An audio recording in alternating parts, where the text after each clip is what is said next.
자, 교재를 한번 보겠습니다. 자, 이제 얼추 이제 이해가 가시죠?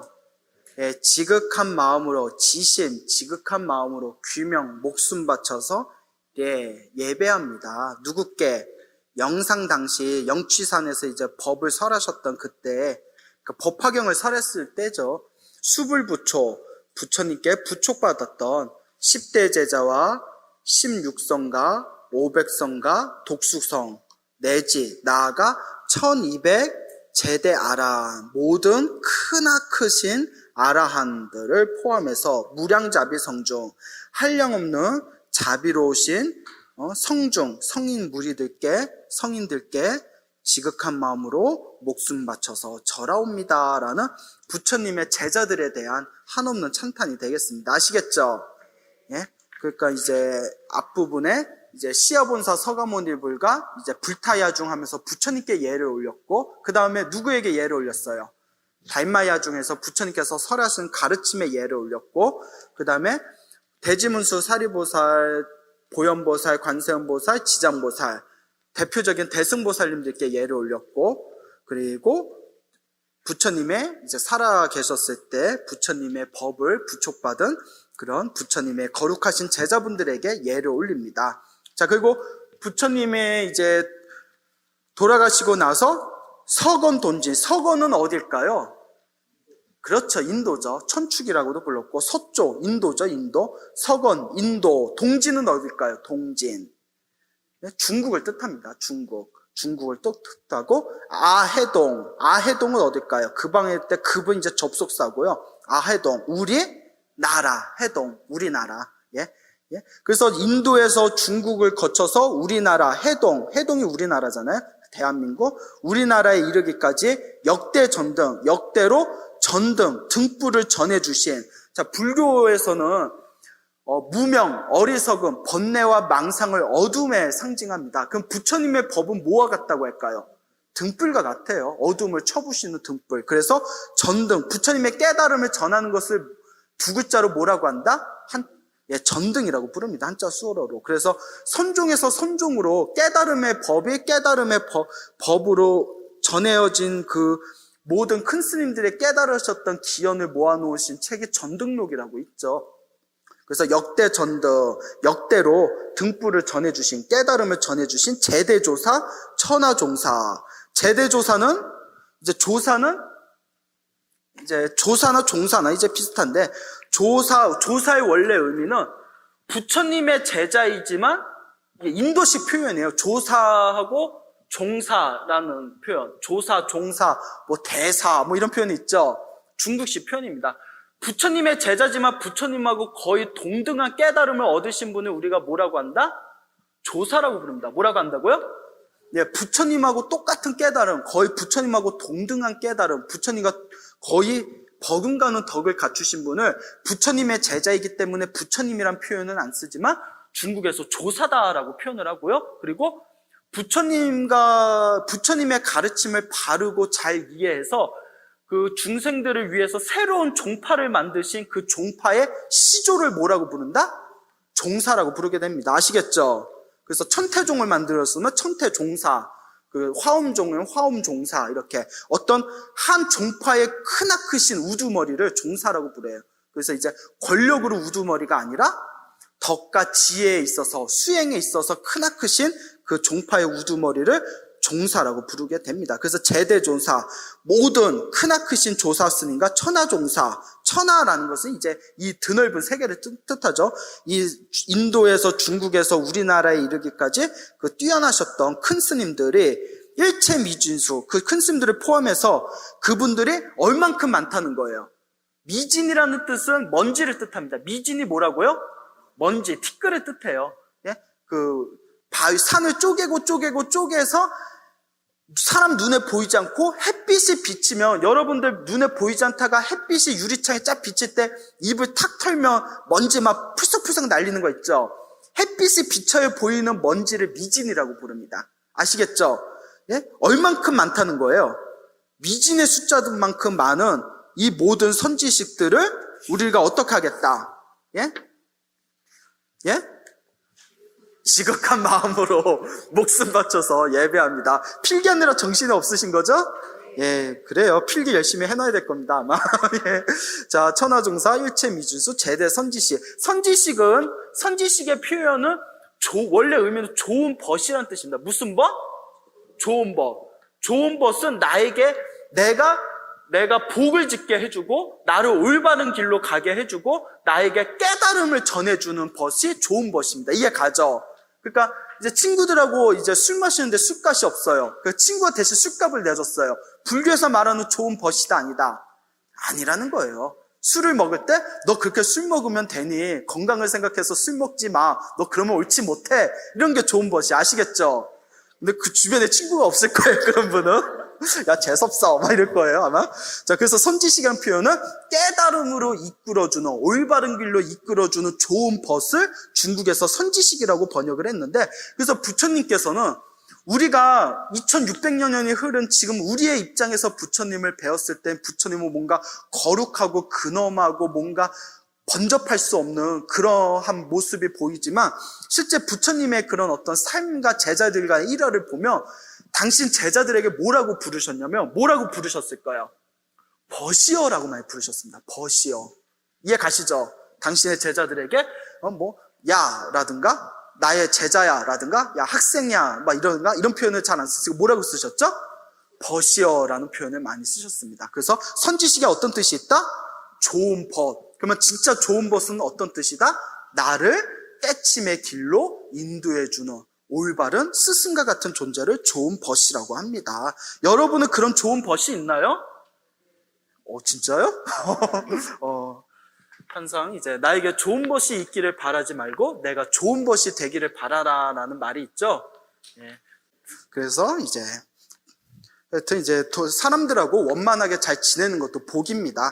항상 어딜 가면서도 주변 사람들하고 부딪히는 분들이 있다면 누구를 원망하지 말고 자기 자신을 한번 점검해보는 지혜가 필요합니다. 우리가 그런 생각 하지 않습니까?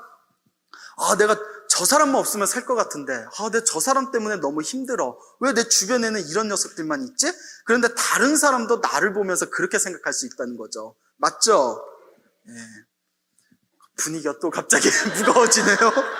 예, 하여튼 지심기명에 지극한 마음으로 목숨 바쳐서 예배합니다. 누구께? 시방 3세. 시방이 뭐라고 했죠? 동서남북 사방에서 또 이제 8방으로 나누고 다시 상하. 그래서 모든 공간을 뜻한다고 했죠. 3세는 과거, 현재, 미래 모든 시간을 뜻한다고 했죠. 기억나시죠? 그 제망차례 기억나세요?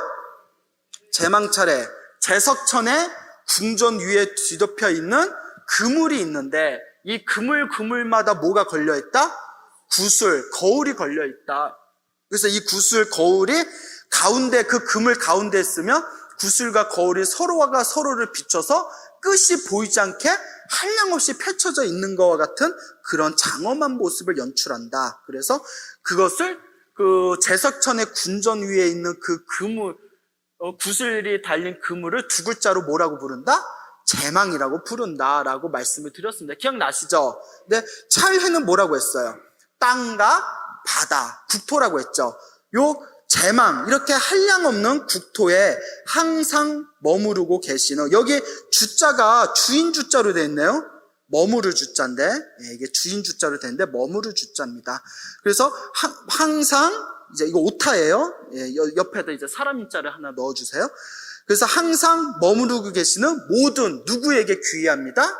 승가, 스님들께 귀의합니다라는 표현이 되겠습니다. 자, 이건 별 설명 안 들어도 되겠죠?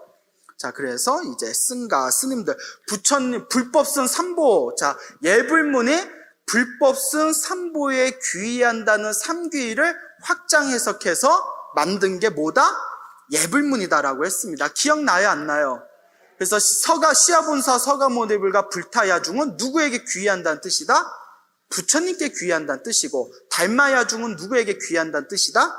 법에 귀의한다는 뜻이고, 그리고 대지문수 사리보살부터 여기 승가 야중까지는 누구에게 귀의한다는 뜻이다? 부처님의 제자들께, 스님들께 귀의한다는 뜻이다. 그런 것을 말씀을 드렸습니다. 그래서 불법은 삼보에 지극한 마음으로 귀의하는 것 자체가 한량없는 공덕을 얻을 수 있는 그런 공덕과 지혜의 복밭이라는 것을 우리가 항상 명심해야 된다고 제가 항상 한없이 끝없이 말씀을 드렸죠. 이쯤 되면 이제 지겨울 정도로 여러분들 들으셨죠. 그래서 항상 불법은 삼보에 귀의하는 마음을 여러분들이 가지셔야 됩니다. 알겠죠? 자, 그래서 이제 마지막 마무리입니다. 유언 오지 원하옵건대 원하옵나니 무진 삼보 대자 대비 수화 정례 명언가피러. 다음 없는 삼보에 무엇에 대자 대비함에 대자 대비에 다음 없는 대자 대비한 삼보님께 수화 정례 제가 정례 저의 정례 정례가 뭐예요? 내 정수리, 내 머리가 땅바닥에 닿게 하는 오체투지를 정례라고 부릅니다. 아시겠죠? 그래서 저의 정례를 받아주시옵고 명운가피러. 무엇을 저에게 내려주십시오? 명운가피러. 자, 이건 조금 이따 설명을 드릴게요. 그래서 원공법계 제중생 자타일실 성불때 원하옵건대 법계가 무슨 뜻이라고 했죠? 중생들, 모든 존재가 살아가는 세계를 불교에서는 두 글자로 뭐라고 한다? 법계. 모든 생명이 살아가는 모든 세계를 통틀어서 법계라고 합니다. 그러니까 이 모든 법계, 모든 세계에 있는 모든 중생들이 다 함께, 나와 남이 다 함께, 나와 이 모든 이들이 다 함께 일시에 성불하여지이다라는 그런 불도를 이루어지이다라는 간절한 서원을 세우고 있습니다. 그렇죠? 그래서 무진 삼보다. 자, 여러분 이거 항상 삼보에 대해서 우리가 항상 중요하게 여겨야 된다고 했어요.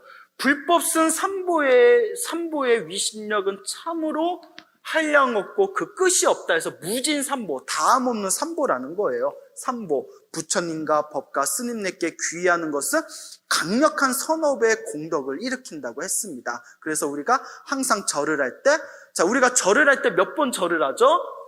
3번의 절을 합니다. 자, 바깥에서는 살아있는 사람한테 몇 번 절하죠? 1번 절합니다. 죽은 사람한테 몇 번 절하죠? 2번. 근데 불교에서는 살아있거나 죽었거나 몇 번 절하는 게 예예요. 3번. 왜 그럴까요? 그렇죠. 자, 그러면 바깥에서 왜 살아있는 사람한테 1번 절할까요? 그냥? 왜 죽은 사람한테 왜 2번 절할까요? 아쉬워서? 예? 자, 이건 동양 철학인데 우리 주역에 보면 음양사상 있잖아요. 음양 아시죠? 음양.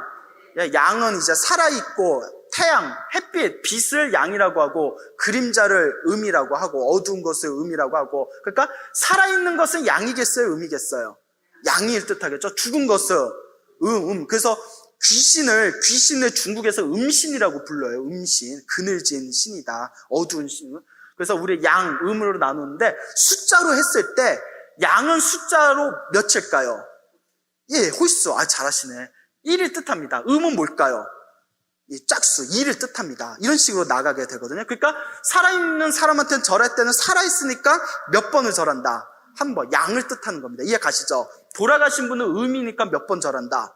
2번. 아시겠죠? 그래서 옛날에는 그렇게 이제, 그리고 황제한테 절할 때 9번 절하는 걸 최고로 쳤습니다. 9번 절하는 걸. 왜 9번 절하는 걸 최고로 쳤을까요? 예? 양 있죠? 양 기운의 최고라는 거예요. 양의 기운의 최고. 10이 최극수인데 10은 모든 것이 평정된 상태이기 때문에 살아있는 분에게는 양의 기운의 최고점인 이제 9번 절을 한다는 거죠. 그래서 우리 중양절이 음력 몇월 며칠이에요? 9월 9일, 중양정. 중자가 무걸중자라고 해석하면 안 되고 거두중자, 겹칠중자. 예? 중양, 양 기운이, 9가 양 기운인데 양 기운이 어떻게 됐다는 거예요? 겹쳤다는 거예요. 그러니까 이날에 뭘 하면 항상 그 양의 기운을 받는다는 거예요. 이해 가시죠? 근데 이건 이제 도가식 사고방식이죠. 자, 그래서 이제 아시겠죠? 살아있는 사람한테 1번 절하고 돌아가신 분한테 2번 절하는 거. 그래도 모르겠어요? 예. 근데 우리가 3번 절하는 건 뭐다?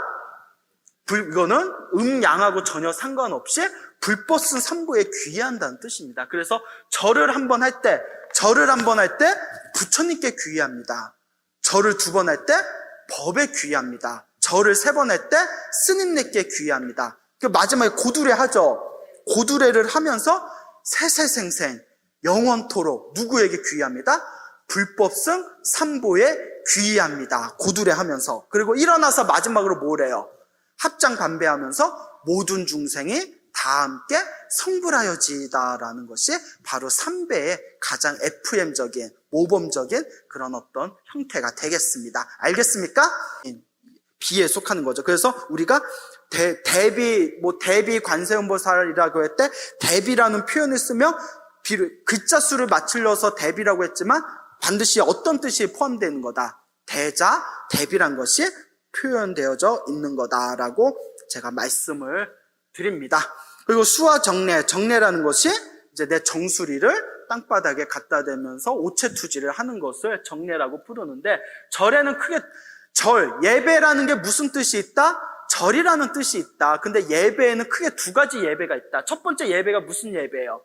반배예요. 반배. 합장하고 반배하는 거. 2번째는 오체투지예요. 오체투지. 설명 기억나시죠? 처음에 했던 거. 그래서 오체투지가 왜 오체투지라고 했어요? 머리, 양팔꿈치, 양무릎. 그래서 하나, 둘, 셋, 넷, 5개.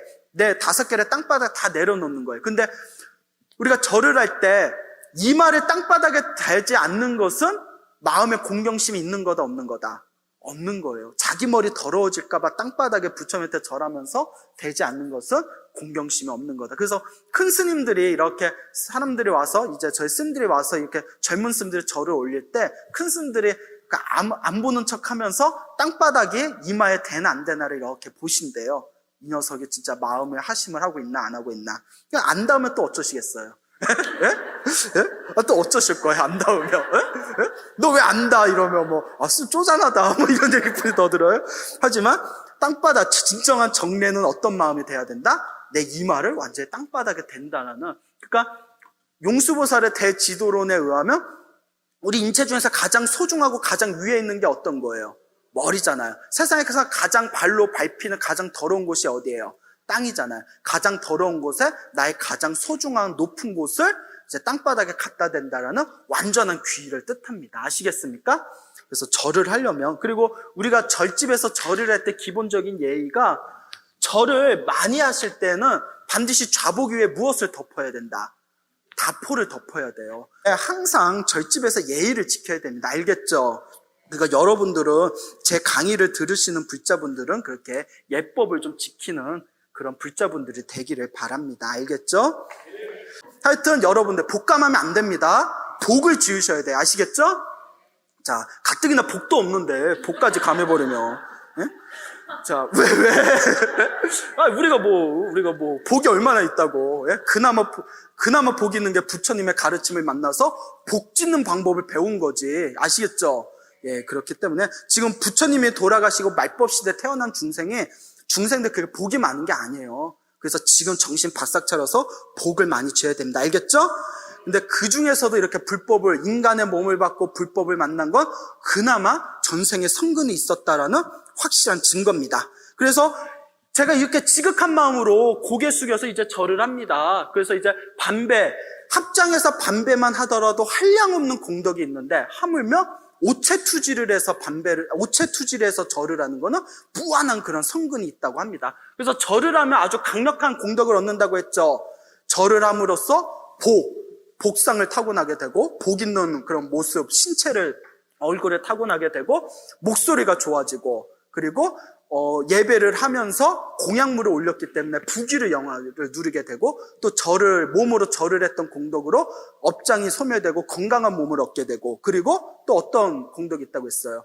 내 몸과 마음을 낮췄던 공덕으로 인해서 죽으면 천상에 태어나거나, 혹 천상에 못 태어나더라도 귀한 집안에, 귀한 가문에 인간으로 태어나게 되고, 그리고 궁극적으로 무엇을 증득하게 된다? 깨달음을 빨리 증득하게 된다라는 그런 오체투지의 공덕에 대해서 설명해 드렸습니다. 다 기억나시죠? 자, 요새 하루에 한 번이라도 108배 하시는 분 있어요? 아유, 그래. 네, 그래. 제가 그랬죠? 절은 숫자가 중요한 게 아니에요. 네, 네. 그 하루에 3배라도 한다. 그래, 내 삼배는 합니다. 예, 굳이 손들 건 아닌데. 예, 그래요. 아주 장하십니다. 삼배만 해도 공덕이 있습니다. 아시겠죠? 그렇게 합장 반배에서 불법승 삼보에 귀합니다. 거룩한 부처님께 귀합니다. 거룩한 가르침에 귀합니다. 삼귀만 한 것도 큰 공덕이 있어요. 아시겠죠? 하지만 우리 인간적으로 108배 정도는, 108배는 우리 절로 안 친다고 했죠. 108배를 하고 몸을 푼 뒤에 우린 절을 해요. 108배는 워밍업에 불과할 뿐입니다. 그러니까 108배를 하시고 하루에 3배라도 그렇게 하시는 연습을 들이시길 바랍니다. 명운 가피력이다. 가피라는 것은 부처님께서 위신령, 부처님께서 복과 지혜를 내려주시는 걸 가피라고 합니다. 그래서 가피의 힘. 근데 가피에는 3가지 가피가 있어요. 첫째, 현전가피. 무슨 가피? 현전가피. 두 번째, 몽중가피. 무슨 가피? 꿈에 나타나는 가피예요. 몽중가피. 마지막 가피가 무슨 가피예요? 책에 나오잖아요. 그렇지, 명운가피. 자, 현전가피는 뭐냐면 불보살님께서 지금 나에게 가피, 지금 나에게 복과 지혜, 지금 나에게 힘을 주시는 거예요. 가피력에 힘을 준다는 뜻입니다. 현전가피가 언제 힘을 주신다? 지금 당장 힘을 주시는 거예요. 몽중가피는 어디서 가피가 이루어진다? 꿈에서 이루어지는 거예요. 그리고 명운가피는 그윽할 명자의 쬐일 훈자거든요.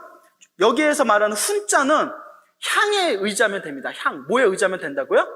향기. 내가 향을 피워놓으면 알게 모르게 그윽하게 내 옷에 향이, 냄새가 배기죠.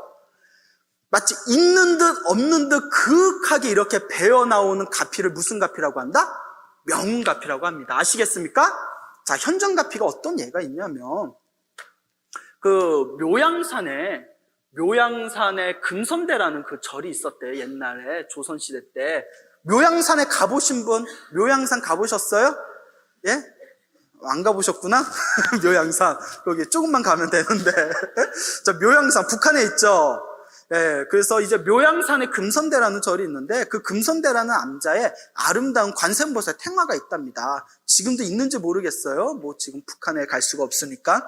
근데 이 금선대 그 관세음보살 탱화가 있는데 항상 관세음보살님께 기도를 했던 사냥꾼이 있었답니다.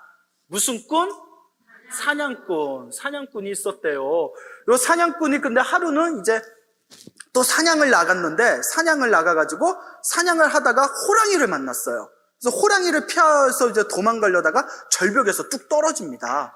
그래서 이렇게 큰 절벽이 있었는데 절벽에서 뚝 떨어졌는데 다행히 중간에 그 나무 그 줄기가 있어서 나무 끼에 툭 하고 떨어졌대요.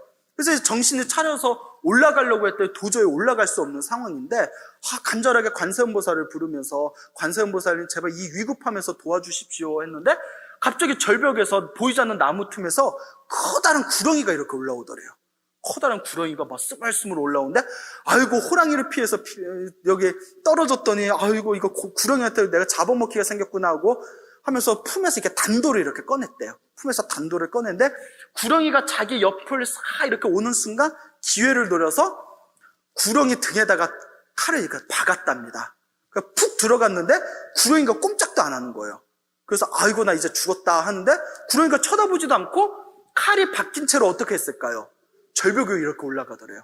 그러니까 그 칼에 대롱대롱 매달려가지고 이 구렁이를 따라서 이렇게 절벽 위로 가까스로 올라오게 된 거예요. 구렁이가 힘이 참 세요. 이 정도면 이무기죠, 이무기. 예? 구렁이가 올라오더니 자기를 한번 이렇게 쓱 바라보더니 신경도 안 쓰고 숲속으로 이렇게 사라지더랍니다. 그래서 진짜 희한한 일이다. 어떻게 내가 이런 일을 하면서 막 관세음보살님이 도와주셨나 보다 해가지고 불이 나게 금선대에 가서 관세음보살님 살려주셔서 고맙습니다 하고 금선대 그 관세음보살 탱화에 이렇게 절을 하면서 봤는데 깜짝 놀란 거예요. 다리가 풀려가지고 털썩하고 주저앉았대요. 왜? 그 탱화에 자기 단도가 꽂혀 있더래요. 우리 오버액션. 예전에 듣지 않았어요? 처음 들으셨어요? 리액션 너무 좋다. 예? 그래서 이것이 무슨 가피다? 현전가피, 눈앞에서 관세음보살, 불보살님의 가피가 눈앞에서 펼쳐진 것을 바로 현전가피라고 합니다. 그래서 그 사냥꾼이 관세음보살님의 그 자비로움에 그 참회의 눈물을 흘리면서 사냥꾼의 업을 버리고 결국은 출가를 해서 큰 스님이 되셨다는 일화가 그 묘양산 금손대 설화가 전해져 내려오고 있습니다. 수많은 예 중에 하나예요. 아시겠죠? 그러니까 여러분들도 힘들거나 괴로운 일 있으면 누구를 원망하거나 스스로 좌절하지 말고 간절하게 불보살 명호를 불러보세요. 관세음보살도 좋고 지장보살도 좋으니까 간절하게 불보살 명호를 부르면 반드시 그 가피가 있습니다. 아시겠죠? 몽중가피는 이거는 실제 있었던 그 비구니 스님 중에 정진이란 비구니 스님이 있었어요. 요 정진 스님이 그 운문사 강원도 졸업하고 지금 노 비구니 스님이죠. 그래서 이제 몸은 작고 삐쩍 말랐는데 성격은 카랑카랑하세요. 근데 이분이 어렸을 때부터 몸이 안 좋았는데 나이가 20 이제 출가 생활하면서 20대에 30을 채 못 넘겼는데 한 30 안팎이었나? 몸이 너무너무 안 좋아졌대요. 금방이라도 죽을 것 같이. 특별히 변명도 없고. 그래서 이 정진 스님이 이 비구니 스님이시거든요. 아, 내가 죽기 전에 부처님한테 기도나 하다 죽어야겠다 해가지고 어디 그 운무남 쪽인가? 하여튼 어디에 그 절에 가가지고 혼자 법당 하나를 빌려서 지극한 마음으로 기도했대요. 내가 차라리 죽더라도 부처님한테 기도하다 죽자. 기도하다 탈진하면 쓰러지고 정신 차리면 기도하고 또 탈진하다 쓰러지고 그러다 정신 차리면 또 기도하고 하다가 몇 날 며칠을 지극한 마음으로 기도했는데 그렇게 기도를 하다가 너무 힘들어서 이렇게 잠이 들었대요. 잠이 들었는데 잠결에 비몽사몽에 여러분들 우리 신중탱화 있죠? 신중탱화 아시죠? 신중님들, 장군님도 이렇게 앞에 부처님 법당 그 옆에 이제 신중탱화 있잖아요. 탱화의 심장들이 우르르르 쏟아져 내려오더니 자기의 양다리하고 양팔을 붙잡더래요. 사지를 붙들더니 장군이 큰 그 칼로 자기 배를 째더래요. 배를 푹 째더니 손을 쑥 넣어가지고 그 장부 자기의 내장을 막 꺼내는데 막 더럽고 냄새나고 시커먼 막 덩어리들을 막 끄집어내고는 그걸 물로 깨끗이 닦아서 다시 집어넣더래요. 그리고 이렇게 꼬매주더니 야 가자 하더니 또 우르르르 신중탱화를 들어가더래요. 그리고 너무 놀라서 악 하고 비명을 지르면서 딱 정신을 차려보니까 뭐였다? 꿈이죠. 그런데 몸이 말끔하게 나왔대요. 그래서 아주 건강을 되찾아서 지금도 물론 일반인보다 몸이 약한 편이지만 그때 자기가 죽을 고비를 넘겼다고. 분위기가 자, 이게 무슨 가피? 몽중가피. 자, 이제 그 다음에 명운가피는 그윽하게. 자, 이것도 그 통도사 스님 중에 진각이라는 스님이 계시거든요. 한참 구참 스님이신데 이 진각 스님께서 직접 말씀해 주신 건데 산에서 이렇게 이분이 절을 굉장히 많이 하세요. 근데 이분이 헌병대 출신이셨대요. 그래서 군대에 있을 때 삶은 계란을 2판을 앉은 자리에서 드셨다네요. 예? 그러니까 그리고 밥도 엄청 많이 드시는데 그 어머니가 그러셨대요. 야, 내가 소는 키워도 너는 못 키우겠다고. 어찌나 밥을 몸이 장골이에요. 그러니까 절을 한번 했다면 3000배, 5000배 절하는 스님인데 항상 이렇게 부처님한테 절을 했는데 하루는 폭우가 쏟아지는 그런 날에 정말 어쩔 수 없이 급한 일이 있어서 차를 타고 다른 절로 가야 할 일이 생겼대요. 원래 스님들 그렇게 비 오고 험한 날에는 그냥 나가질 않는데 워낙 급한 일이 있어서 정말 한치 앞이 보이지 않는 그런 폭우 속에서 그 늦은 밤에 이렇게 차를 타고 가는데 앞에 왜 시커먼 사람이 자기 앞에 딱 달려들더래요. 창문으로.